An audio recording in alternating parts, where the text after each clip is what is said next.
we have actors surveys from 300 sectoral experts. They've interviewed 36 education providers.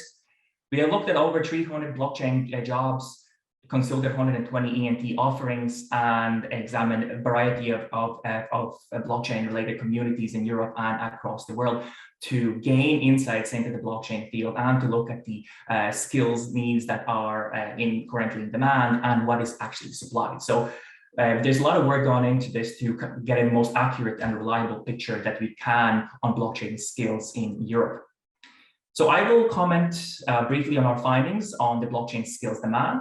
Then Marina will take you over to look at blockchain skills supply and some of the mismatches between demand and supply, as well as comment on the BET program or the teaching material that we are currently developing within the CHASE project. So instead, in terms of the blockchain skills demand, we consulted over 300 employers through 338 blockchain ads that we examined, as well as interviewed 229 blockchain professionals, with the objective to establish the structure of current blockchain employment, the type of organizations employing such professionals, the educational profile of blockchain workers, and the skills and competencies currently required by employers.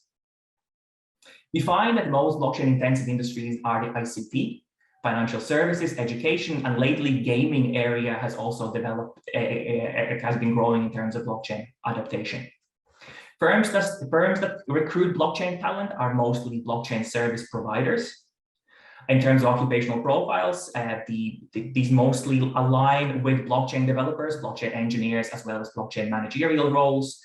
And in terms of geographical spread, so this is 2021 data, we find that Belgium, Germany, France, and Italy account for about 50% of blockchain-related advertisements online, while the other 50% goes to the remaining EU countries. But this is evolving over time as more of our countries become more digitally sound or adopt or are interested in a blockchain technology. In terms of the characteristics of blockchain employees, we find that approximately 20% of women that are employed in blockchain, the 20% of people who are employed in blockchain are women, again, emphasizing the desegregation, the gender desegregation, and the lack of women in the STEM fields. The average age for blockchain worker is under 35, and most of the workers in the blockchain sector have postgraduate qualifications.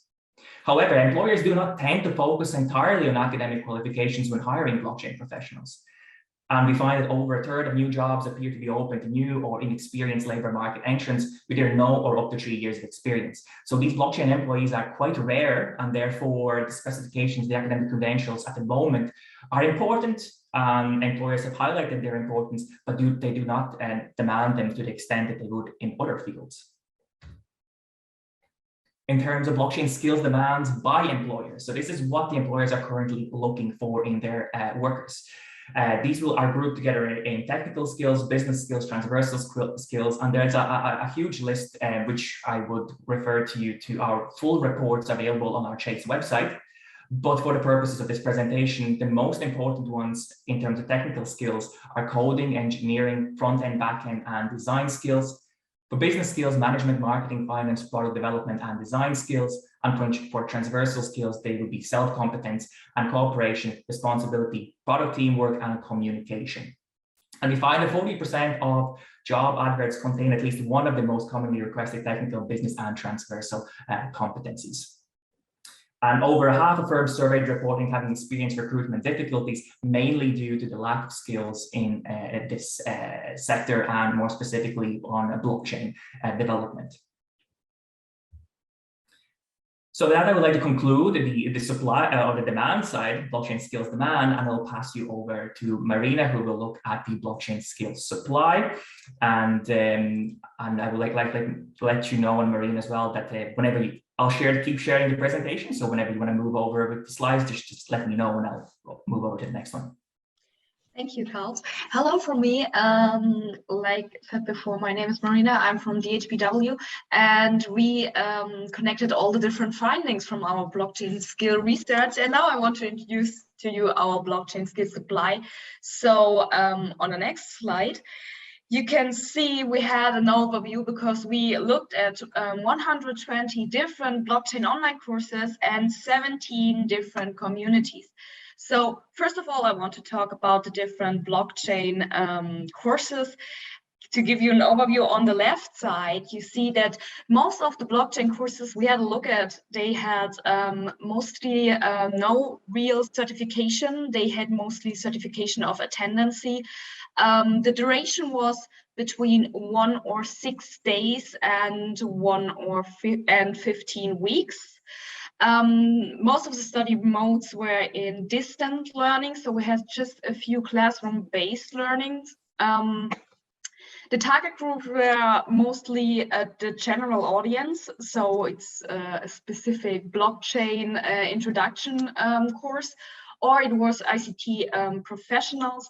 Disciplines differed a little bit, but we had a strict focus on computer science and informatics. Most of the providers of blockchain courses are private providers, so we don't have so many different blockchain course providers that are from public sector, which is quite interesting. We have different course levels, most course focusing on beginners and some focus on advanced students. We have the orientation mainly in subject specific parts. So, and some are them are more general, and almost none of the courses have a sector specific focus. So that's also very interesting. In the education level, most of the courses orient for bachelor degrees or master degrees. We also had to look at what is covered in these courses. So we analyzed the different modules and the learning outcomes. And you see our different skill sets we talked about, like we have the technical and blockchain skills that are mostly covered in these courses.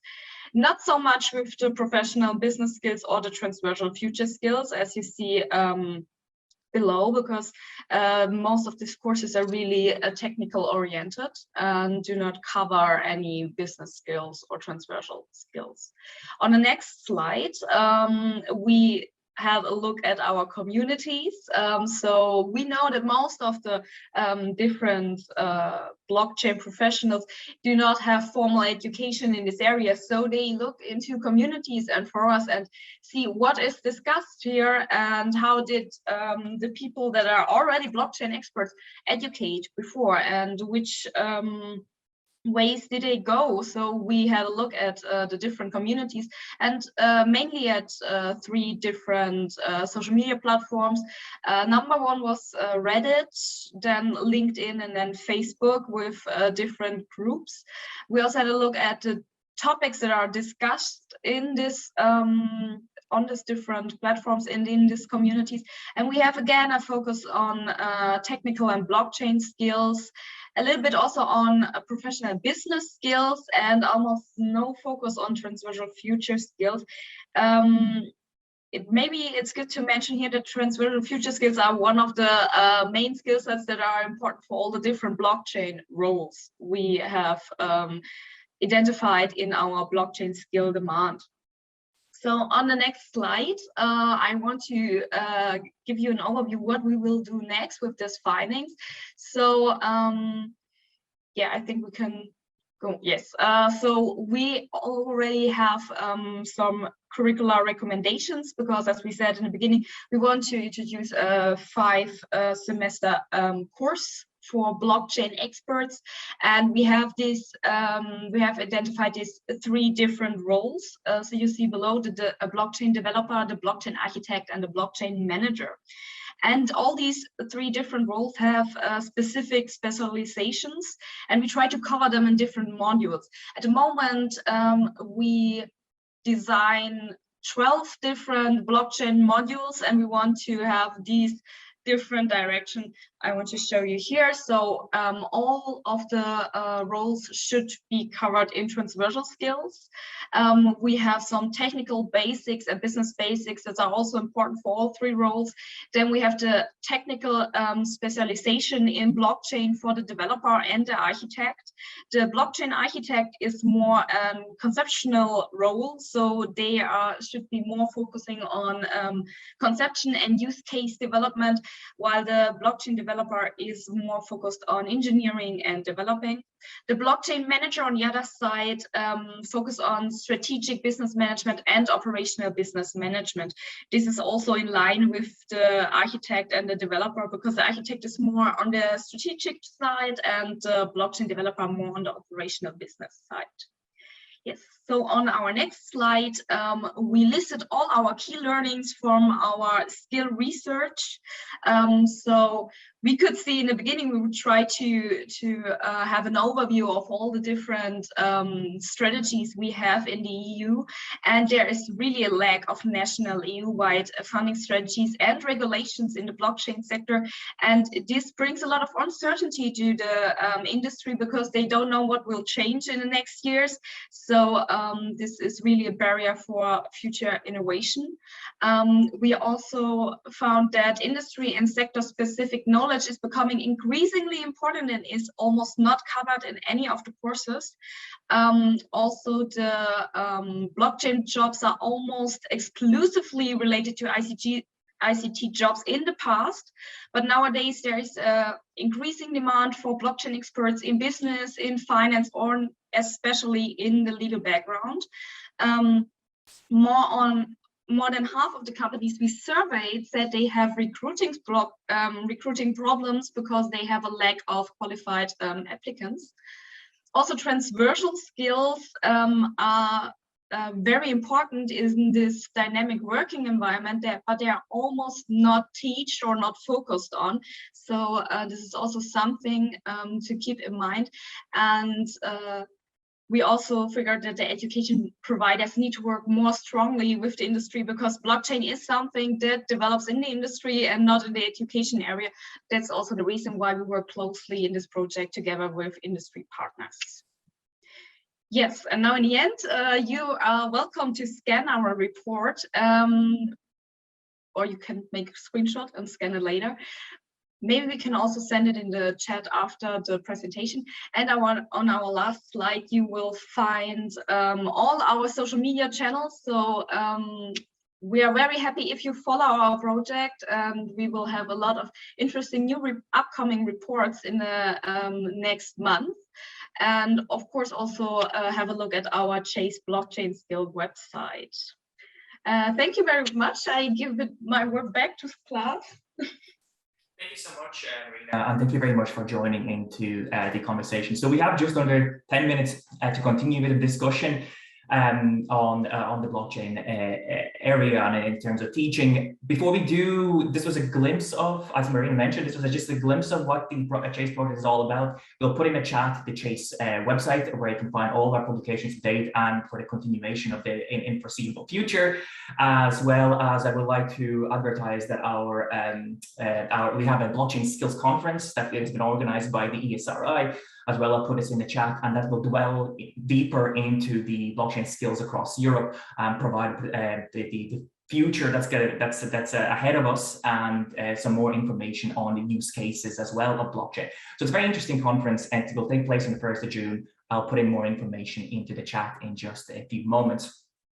I will stop sharing the presentation, and I suppose I would like to open the floor and ask the participants, first of all, on the feedback on our work so far. What do you think would this be useful in implementation in your own work, or perhaps for collaboration purposes? I would also like to find out about your own approaches to delivery of blockchain material and training, if you are offering such a training, or if you plan to, and what would be your processes towards that, and what has informed your decision in blockchain training delivery. So I'll just open the floor to anyone who wishes to comment on that.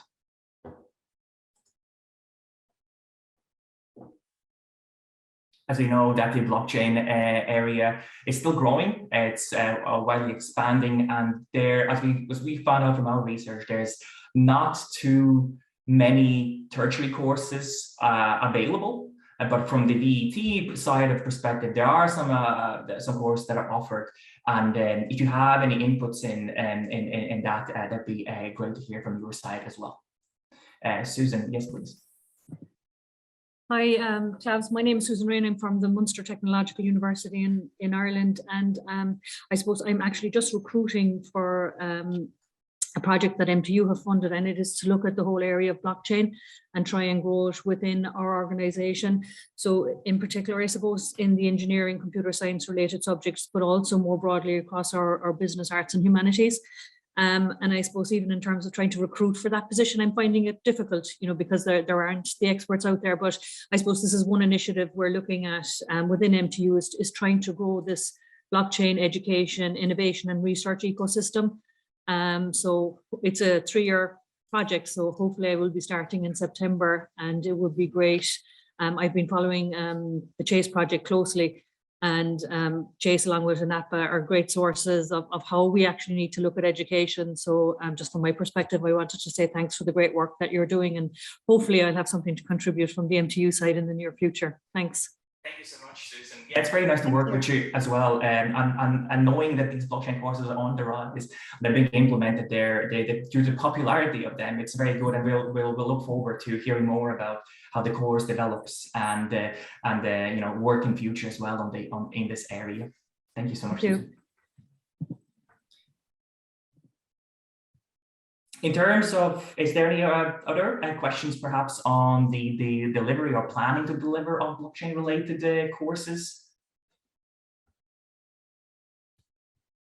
Hello, I'm Dimitris Kyriakos. I'm a member of the group of Chase project, and I just want to say that it's very interesting what we're doing, because there is not experience in the area of blockchain right now, and we're really trying to investigate an area that it's changing by the minute, and new issues coming up, new technologies coming up, and it's very interesting because it's very dynamic, this process. And it's very interesting for us to see what the curriculum of a VET institution will be in the near future, because there is a great need for this change and going from the higher education to vocational education. And this is very important because this is an area that if we investigate deeply enough, we will find a lot of people who will be interested in working in the blockchain area, which we expect to be in the near future a great area of work. Thank you. Thank you so much, Dimitris. Of course, there's those links between other education institutions and tertiary education as well, which will boost this area of application of the blockchain. We also know that having more use cases, for education providers and training providers, seeing what the blockchain can be used for in the future and communicating with the industry, we also find that is a great link for the development of future training. In this way, the VET organizations, as well as tertiary education providers, see what the industry is needed. And as Dimitris mentioned, it's constantly evolving, this scene, the blockchain scene. So it's hard to predict where it's going to go at any given time. You know, it's expected to grow significantly in the next 5 to 10 years, and the skills in this area will also change significantly. So what he provided in the brief presentation was only some of the technical and non-technical skills that are available. And as Marina posted in the chat as well, we have our website or all of our publications. And these dwell more deeper in the blockchain scene, all the skills that we've been researching related to blockchain and what the employers are looking for. So we highly encourage you to participate in the project if you can, or even read the reports and see what is there to be expected in the future. But yes, this area is still developing, and it's going to be interesting to see how it's going to turn out in the future. I see we got a question in the chat from Yanni for how we address NFTs in our work. I think maybe I can say something about this. So we have, at the moment, we develop different educational modules, and we want also to cover different application and use cases for blockchain. And one of these is, of course, NFT. So we will also cover this subject. At the moment, we are not quite sure if we will use NFTs for our blockchain education platform, but we plan also to launch our education platform and use blockchain for that to verify our credentials. But I'm not sure if we will use NFTs for that, but we will cover it in our educational modules. Of course, and it's more about the technology behind the NFTs and your cryptocurrencies. It's more about utilizing the blockchain in different kinds of areas and providing different ways of utilizing for the societal benefit as well as for economic benefit. So that's kind of the leaning of this Chase project, is to look more at the potentials of where this technology can be applied in the near future. And I think we're very soon to finish up with the meeting. And if you have one more, I just would like to make one more question to the general audience. And if you want to answer, that's absolutely fine. Is about the future of blockchain. Where do you see the technology to develop in the near future? And do you have any reservations or optimisms about this technology? No answer is also a perfectly good answer, so there's no worries about that. This is just a general consensus about your views on it. So that's absolutely no problem. And so thank you again very much for joining us today. I think we are instructed to leave our breakout rooms and join the main conference. Again, we'll hope to see you at the conference in the 1st of June, organized by our ESRI team, presenting some of the Chase output as well as use cases around Europe. We're hoping that's going to be a very informative. It's going to be very informative. So we're looking forward to seeing you there.